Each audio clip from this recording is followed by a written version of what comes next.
عشرہ ذی الحج کا آغاز ہو چکا ہے۔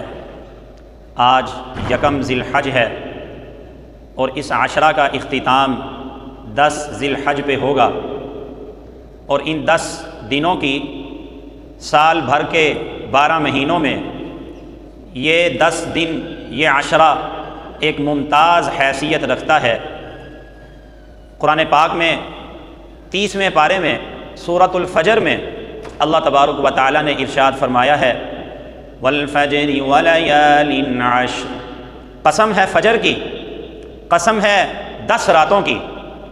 اللہ تبارک و تعالیٰ کو اپنی بات پر یقین دلانے کے لیے قسم کھانے کی ضرورت نہیں ہے، لیکن اللہ تعالیٰ کا کسی بات پر قسم کھا لینا وہ اس بات کی عزت، اس کی حرمت اور اس کی عظمت پر دلالت کرتی ہے۔ تو جمہور مفسرین یہ فرماتے ہیں کہ اللہ تبارک و تعالیٰ نے جن 10 راتوں کی قسم کھائی ہے ولیال عشر، ان 10 راتوں سے مراد عشرہ ذی الحج، ان 10 دنوں کی راتیں ہیں، ان 10 دنوں کی راتیں مراد ہیں۔ تو اس سے ان 10 راتوں کی ان 10 دنوں کی عزت، ان کی عظمت اور حرمت کی نشاندہی ہوتی ہے۔ اور خود جناب نبی کریم سرور دو عالم صلی اللہ علیہ وآلہ وسلم نے اپنے ایک واضح ارشاد میں ان 10 دنوں کی فضیلت اور اہمیت بیان فرمائی ہے، اور یہاں تک فرمایا کہ اللہ تبارک و تعالیٰ کو عبادت کے اعمال اور نیکی کے اعمال کسی دوسرے دنوں میں اتنے محبوب نہیں ہیں جتنے ان 10 دنوں میں محبوب ہیں۔ خواہ وہ عبادت نفلی صدقہ ہو یا نفلی روزہ ہو، صدقات خیرات ہوں، جتنے عبادت کے اعمال اللہ کو ان 10 دنوں میں محبوب ہیں وہ سال بھر کے دوسرے دنوں میں نہیں ہیں۔ اور ایک حدیث میں اللہ کے نبی صلی اللہ علیہ وسلم نے ارشاد فرمایا کہ یہ اتنے فضیلت والے دن ہیں کہ ان 10 دنوں میں اگر کوئی بندہ ایک دن روزہ رکھ لیتا ہے، ایک دن روزہ رکھ لیتا ہے تو وہ اجر و ثواب کے اعتبار سے 1 سال کے روزوں کے برابر ہے، 1 سال کے روزوں کے برابر ہے کہ روزہ تو ایک رکھا ان دنوں میں، لیکن اللہ تبارک و تعالیٰ جو اجر و ثواب عطا فرمائیں گے وہ 1 سال کے روزوں کے برابر ہے۔ اور ارشاد فرمایا کہ ان 10 راتوں کی، ان 10 دنوں کی جو راتیں ہیں، اگر کوئی بندہ اللہ تبارک و تعالیٰ اس کو کسی رات میں عبادت کی توفیق عطا فرما دیتے ہیں تو وہ اجر و ثواب کے اعتبار سے شب قدر کی عبادت کے برابر ہے۔ سبحان اللہ، کہ ان 10 دنوں میں سے کسی ایک رات میں اگر اللہ عبادت کی توفیق عطا فرما دیتے ہیں تو اتنا ثواب اللہ عطا فرمائیں گے جتنا شب قدر میں عبادت کا اجر و ثواب عطا فرماتے ہیں۔ تو ان 10 دنوں کی، ان 10 راتوں کی بڑی اہمیت ہے، اور کیوں نہ ہو ان کی فضیلت، ان کی اہمیت ان 10 دنوں کی۔ یہ عشرہ ذی الحج بڑی فضیلت والا ہے، بہت ہی اہمیت رکھنے والا ہے۔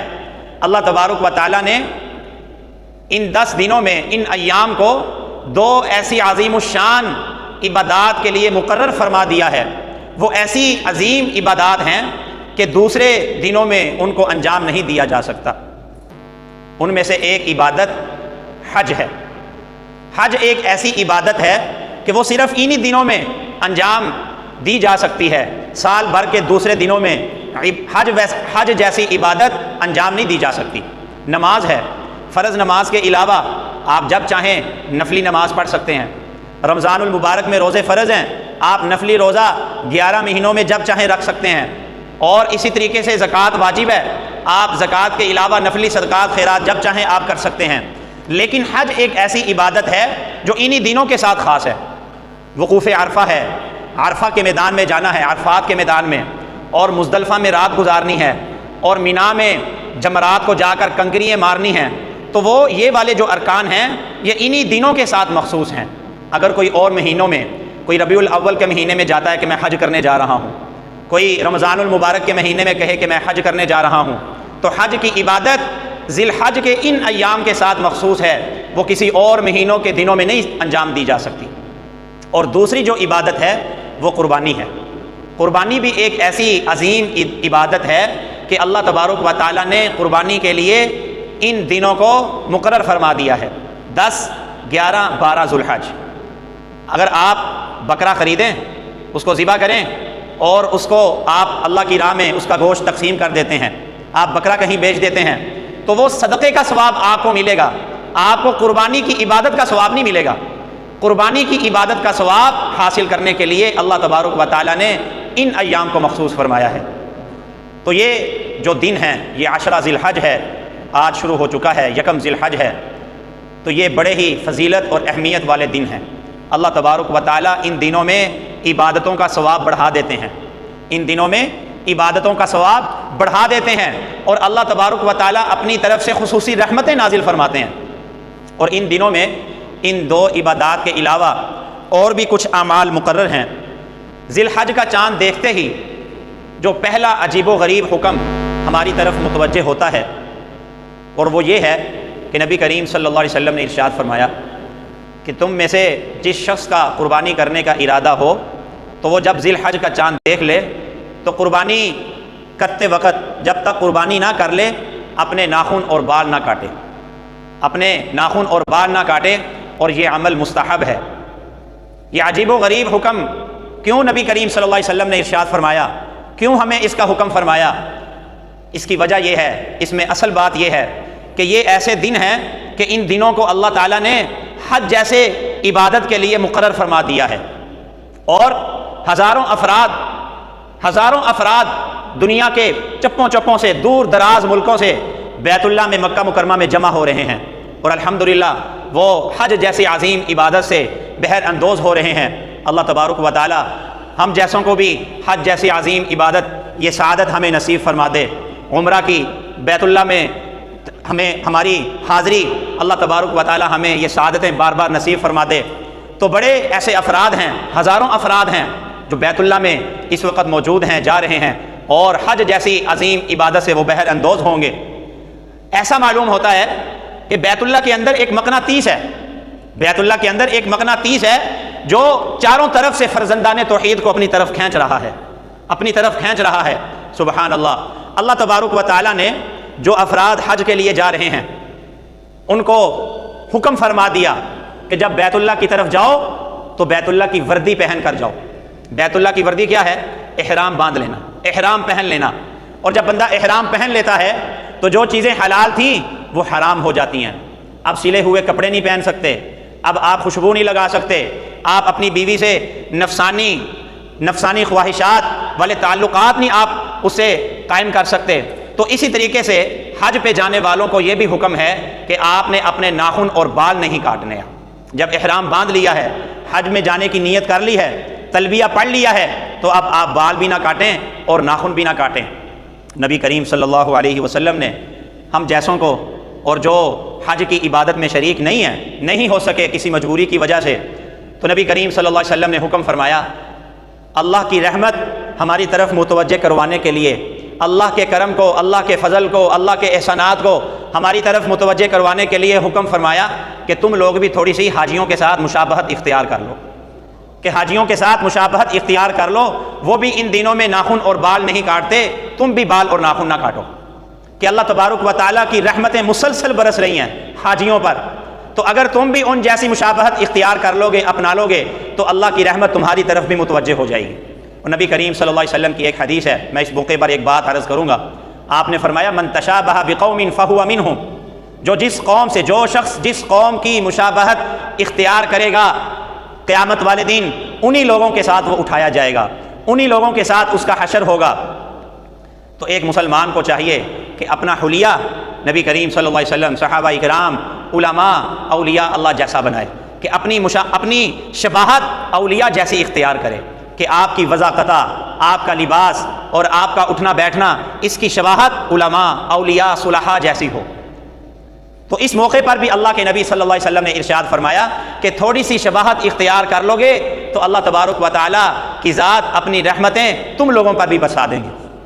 تو یہ پہلا حکم ہے ناخن نہ کاٹنے کا اور بال نہ کاٹنے کا۔ دوسرا حکم ہے، یہ ایام، یہ عشرہ بڑی فضیلت والا ہے، جیسے میں نے پہلے بھی عرض کیا کہ ایک دن روزہ رکھ لینا وہ ایسے ہے اجر و ثواب کے اعتبار سے جیسے ایک سال آپ مسلسل روزے رکھتے رہے، اور ان 10 دنوں میں آپ کو ایک رات کی عبادت کی توفیق مل جانا وہ ایسے ہے جیسے آپ نے شب قدر میں آپ نے شب قدر پالی، شب قدر کی عبادت کا جتنا ثواب ہے 1000 مہینوں سے بہتر ہے، تو اتنا ثواب ان دنوں میں عبادت کر کے ہم حاصل کر لیتے ہیں۔ ان دنوں میں بھی 9 ذی الحج یہ عرفہ کا دن ہے، 9 ذی الحج یہ عرفہ کا دن ہے۔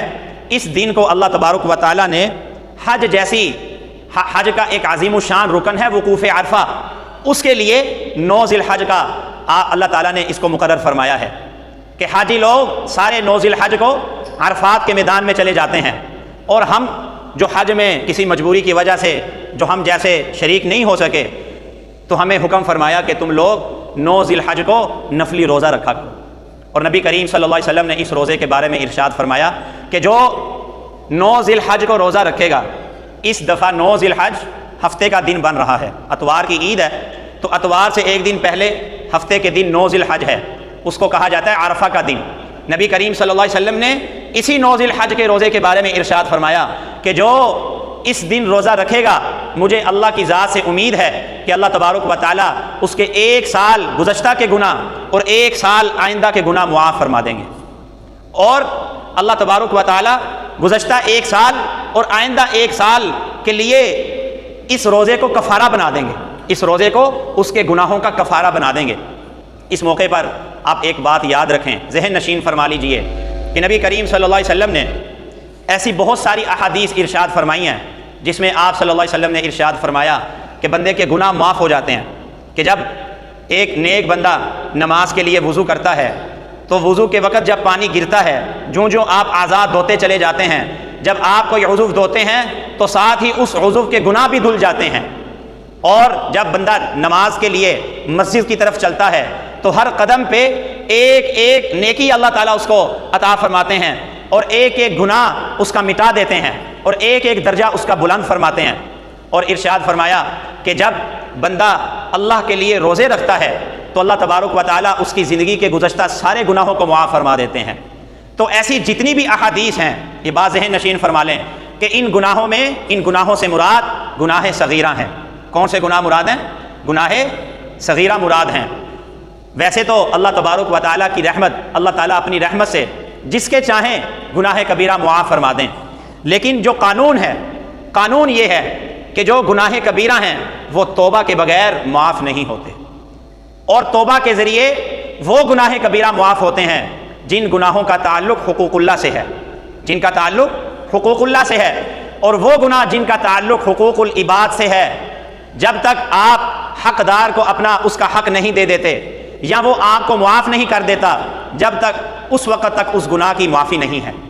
تو ان احادیث میں، یہ جتنی احادیث ہیں جن میں گناہوں کے معاف ہونے کا ذکر آیا ہے، ان میں گناہوں سے مراد گناہ صغیرہ ہے، گناہ صغیرہ مراد ہے۔ تو اس میں دوسری جو چیز ہے وہ روزہ ہے، 9 ذی الحج کا روزہ رکھنا، اس کا بھی اہتمام فرمائیں۔ اور تیسری چیز جو فضیلت والی ہے، جو ہم نے کرنا ہے، وہ تکبیر تشریق ہے۔ السلام علیکم۔ وہ تکبیر تشریق ہے۔ تکبیر تشریق ویسے تو یہ 9 ذی الحج کی عرفہ کے دن کی جو فجر کی نماز ہے اس سے شروع ہوتے ہیں، اور 13 ذی الحج کی عصر کی نماز تک یہ تکبیر تشریق پڑھنی ہوتی ہے۔ تکبیر تشریق ہے اللہ اکبر لا الہ الا اللہ واللہ اکبر وللہ الحمد، یہ تکبیر تشریق ہے۔ ہر نماز کے بعد مردوں پر اونچی آواز سے پڑھنا واجب ہے، اونچی آواز سے پڑھنا۔ بعض حضرات وہ شرم محسوس کر رہے ہوتے ہیں، لیکن یہ واجب ہے۔ اس تکبیر تشریق کو یاد کریں، ہر نماز کے بعد مردوں پر بآواز بلند پڑھنا واجب ہے، اور خواتین پر آہستہ آواز سے پڑھنا واجب ہے۔ اور نبی کریم صلی اللہ علیہ وسلم کی احادیث سے پتہ چلتا ہے کہ اس عشرہ میں، یہ جو ذی الحج کا عشرہ ہے، ان 10 دنوں میں بھی اٹھتے بیٹھتے چلتے پھرتے اس تکبیر کا ورد کرتے رہنا چاہیے، یہ مستحب ہے۔ اللہ اکبر لا الہ الا اللہ واللہ اکبر وللہ الحمد۔ اور ویسے بھی اس عشرے میں عبادت کا ثواب اللہ تبارک و تعالیٰ بڑھا چڑھا دیتے ہیں۔ تو یہ تیسری چیز ہے، تکبیر تشریق۔ اور چوتھی چیز ہے جو ان ایام میں اللہ تبارک و تعالیٰ کو سب سے زیادہ پسند ہے، اور وہ قربانی ہے۔ اور قربانی ایسی عظیم الشان عبادت ہے کہ اللہ تبارک و تعالیٰ نے قربانی کے لیے ان دنوں کو مخصوص فرما لیا، 10 ذی الحج، 11 ذی الحج اور 12 ذی الحج۔ ان 3 دنوں میں آپ قربانی کر سکتے ہیں۔ ان 3 دنوں کے علاوہ اگر آپ قربانی کرنا چاہیں تو آپ قربانی کی نیت سے وہ عبادت نہیں کر سکتے۔ ہاں وہ صدقہ ہوگا، اب بکرا ذبح کر دیں، آپ اس کو بیچ دیں صدقہ کے طور پر، وہ صدقے کا ثواب آپ کو ملے گا، قربانی جیسی عظیم الشان عبادت کا ثواب نہیں ملے گا۔ قربانی کا ثواب، اجر و ثواب حاصل کرنے کے لیے، قربانی جیسی عظیم الشان عبادت میں شریک ہونے کے لیے ان دنوں میں اس کا اہتمام کرنا پڑے گا۔ یہ قربانی ہے، اور قربانی کے بارے میں نبی کریم صلی اللہ علیہ وسلم 10 سال مدینہ منورہ میں آپ نے قیام فرمایا، ہر سال آپ نے قربانی فرمائی ہے۔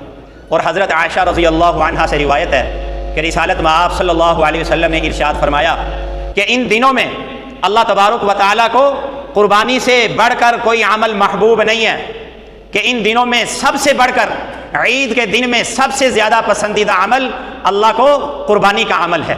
اور جب ایک بندہ اللہ کے سامنے پیش کیا جائے گا قیامت کے دن، تو وہ اپنے قربانی کے خون، قربانی کے گوشت اور قربانی کے بالوں کے ساتھ اللہ کے دربار میں حاضر ہوگا۔ اور نبی کریم صلی اللہ علیہ وسلم نے ارشاد فرمایا کہ قربانی کے جانور کا خون زمین پر، اس کا خون کا قطرہ زمین پر گرنے سے پہلے ہی اللہ تبارک و تعالیٰ اس کو اپنی بارگاہ میں قبولیت سے نواز دیتے ہیں، کہ ابھی اس کا قطرہ زمین میں گرا نہیں ہے، پہلے ہی اللہ تعالیٰ اس کو شرف قبولیت عطا فرما دیتے ہیں۔ اس لیے آپ نے فرمایا کہ قربانی یہ خوش دلی سے کیا کرو، خوشی خوشی سے کیا کرو۔ اور حضرت علی رضی اللہ تعالیٰ عنہ سے روایت ہے کہ نبی کریم صلی اللہ علیہ وسلم نے اپنی چہیتی بیٹی حضرت فاطمہ الزہرا رضی اللہ عنہا سے فرمایا کہ بیٹی آپ اپنی قربانی کے پاس جا کر حاضری دو، کہ جو قربانی ذبح ہونے لگی ہے اس کے پاس جا کر حاضری دو، اس قربانی کا زمین میں جب پہلا قطرہ گرے گا اس وقت آپ کے سارے گناہ اللہ تعالیٰ معاف فرما دیں گے۔ اور یہ بات یاد رکھیں، اپنی بیٹی کو آپ نے ارشاد فرمایا کہ یہ جانور قیامت کے دن اپنے خون کے ساتھ، اپنے گوشت کے ساتھ، اپنے بالوں کے ساتھ 70 گنا اس کا وزن بڑھا دیا جائے گا۔ اللہ کی دربار میں جب آپ کی پیشی ہوگی ان کو بھی پیش کیا جائے گا، اور آپ کے میزان میں ان کو رکھ دیا جائے گا، آپ کے ترازوں میں، اعمال نامے میں ان کو رکھ دیا جائے گا۔ تو آپ اندازہ لگا لیں کہ اللہ تبارک و تعالیٰ جس مسلمان بندے کو 50-60 سال اس قربانی کی توفیق عطا فرما دیں، 50 جانور بھی ہوں، کم از کم ایک جانور اس نے کیا ہو اور 50 سال وہ کرتا رہا ہو، اور 50 جانور جب اس بندے کی اللہ کے سامنے پیشی ہوگی، یہ جانور بھی ہوں گے، ان کا گوشت بھی ہوگا، خون بھی ہوگا، ان کے بال بھی ہوں گے، 70 گنا زیادہ ان کا وزن بھی بڑھا دیا جائے گا۔ تو اللہ کی ذات سے اور رحمت سے امید ہے کہ بندے کا بیڑا پار ہو ہی جائے گا، بندے کا بیڑا پار ہو ہی جائے گا۔ تو میرے عزیز دوستو، یہ دن بڑے ہی اہمیت والے ہیں۔ قربانی کا نصاب زکوٰۃ والا نصاب ہے، وقت مختصر ہے۔ زکوٰۃ کے نصاب میں اور قربانی کے نصاب میں 2 فرق ذہن میں رکھیں۔ ایک فرق تو یہ ہے کہ زکوٰۃ کے نصاب میں یہ ضروری ہے کہ جو نصاب ہے اس پر 1 سال گزر جائے، 1 سال گزرنا ضروری ہے، کہ جب 1 سال گزر جائے گا نصاب پر تو زکوٰۃ واجب ہوگی، لیکن قربانی واجب ہونے کے لیے یہ ضروری نہیں ہے۔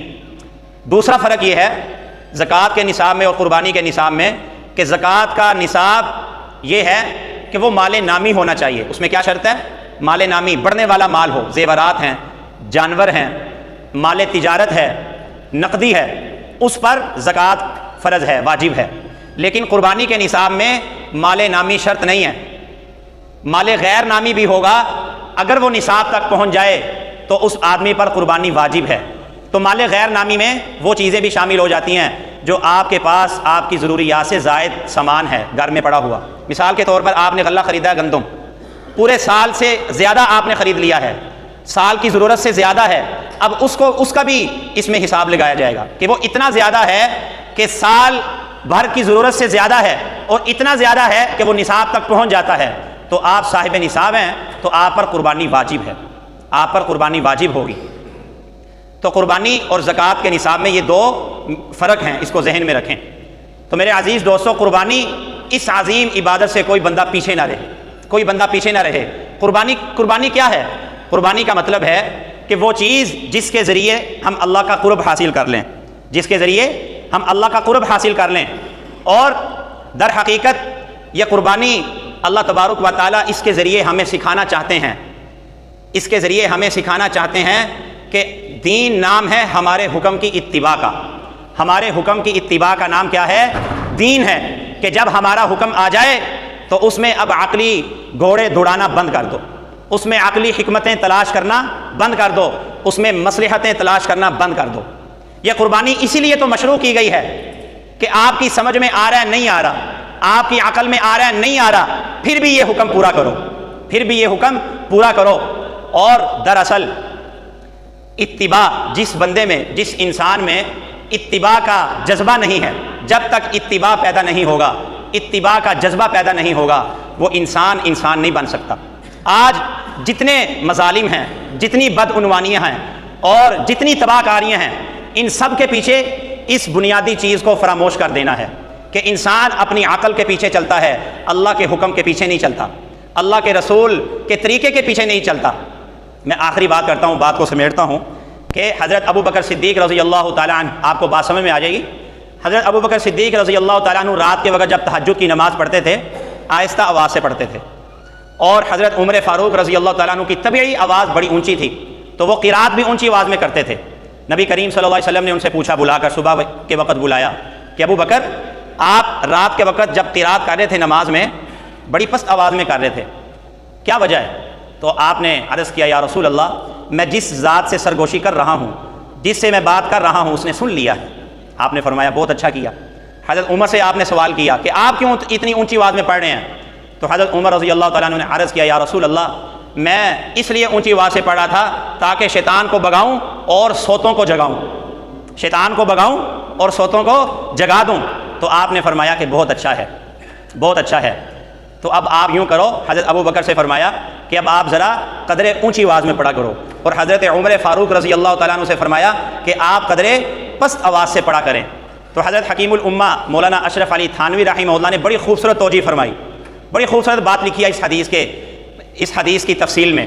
فرمایا کہ نبی کریم صلی اللہ علیہ وسلم نے یہ سبق دیا کہ ابھی تک تو آپ اپنی مرضی کے مطابق، اپنی رائے کے مطابق پڑھ رہے تھے، تو اس میں اتنی نورانیت اور اتنی برکت نہیں تھی۔ اب ہماری تجویز کے مطابق پڑھو، اب ہماری تجویز کے مطابق، ہماری رائے کے مطابق، ہمارے حکم کے مطابق کرو، تو اس میں نورانیت اور برکت پیدا ہو جائے گی۔ تو یہی سارے دین کا خلاصہ ہے کہ انسان کے اندر اتباع کا جذبہ پیدا ہو جائے، کہ اللہ کے حکم اور نبی کریم صلی اللہ علیہ وسلم کے طریقے کی اتباع کا جذبہ پیدا ہو جائے۔ اللہ تبارک و تعالیٰ سے دعا ہے مجھے بھی، آپ حضرات کو بھی، اس سبق کو صحیح طریقے سے یاد کرنے کی اور اس پر عمل کرنے کی ہم سب کو توفیق عطا فرما دے۔ وآخر دعوانا ان الحمد للہ رب العالمین۔